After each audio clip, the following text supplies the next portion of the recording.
명나라 대 조선 왕릉. 진짜 명당은 어디인가? 명나라 황제들은 거대한 왕릉을 지었고 조선의 왕들은 자연과 조화를 이루는 무덤을 선택했다. 그런데 누가 더 좋은 무덤이라 할 수 있을까?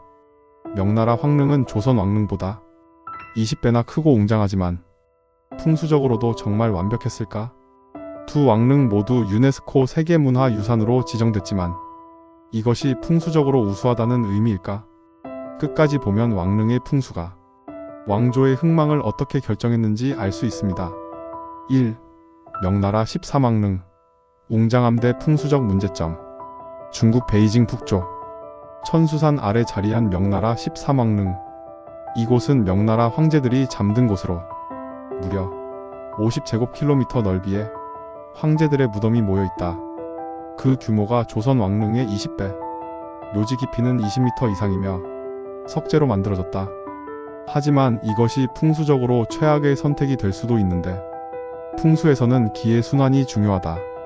그런데 석재로 꽉 막힌 왕릉 내부는 습기를 배출하지 못하고 기운이 정체될 수밖에 없다. 결국 명나라 왕조는 276년 만에 멸망했고 마지막 황제 숭정제는 자금성 경산에서 목을 매달아 생을 마감했다. 풍수적으로도 명나라의 무덤은 기운이 정체된 땅에 속했던 걸까? 2. 조선 왕릉. 자연과의 조화. 완벽한 명당. 조선의 왕릉들은 명나라와 다르게 자연과 조화를 이루는 형식으로 설계되었다. 조선의 왕들은 왕이 죽어서도 자연의 일부가 되어야 한다는 철학을 따랐다. 그 결과 풍수의 기본 원칙을 충실히 지키며 균형 잡힌 터를 선택했다. 태조 이성계의 건원릉, 세종대왕의 영릉, 세조의 광릉은 모두 풍수적으로 최고의 명당으로 꼽힌다. 명나라 왕릉은 웅장하지만 기운이 막힌 구조. 반면 조선 왕릉은 자연과 조화를 이루며 기운이 원활히 흐르는 터다. 과연 어느 쪽이 더 완벽한 왕릉일까? 3. 풍수의 차이가 왕조의 운명을 바꿨을까? 명나라는 276년 만에 멸망했다.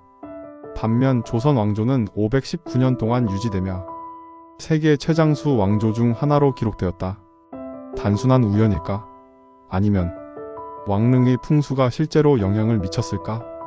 명나라 최후의 황제 숭정제는 반란군이 수도를 점령하자 스스로 목을 매달아 생을 마감했다. 풍수적으로 보면 그의 왕릉이 자리한 땅도 기운이 끊긴 터였을까? 명나라 13왕릉은 2000년, 조선 왕릉은 2009년 유네스코 세계문화유산으로 지정되었다. 그런데 중요한 점은 유네스코 등재는 문화유산으로서의 가치를 평가한 것, 풍수적으로 우수한 명당을 선정한 게 아니라는 것이다. 조선의 왕릉들이 명나라 13왕릉보다 나은 이유는 명나라와 다르게 자연과 조화를 이루는 형식으로 설계되었기 때문이다.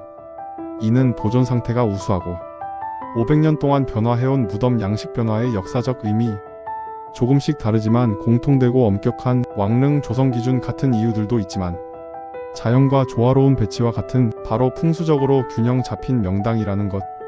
풍수적으로 볼 때 이 차이가 왕조의 운명을 바꿨을 가능성은 충분하다. 자, 이제 질문 하나 던져보겠다. 조선 왕릉이 더 완벽한 터였기 때문에 조선이 더 오래 지속된 걸까? 아니면 단지 명나라의 구군이 다한 것일까? 여러분은 어떻게 생각하나요? 구독과 좋아요 그리고 공유 눌러주시면 다음엔 더 흥미롭고 유익한 터의 비밀을 가져오겠습니다.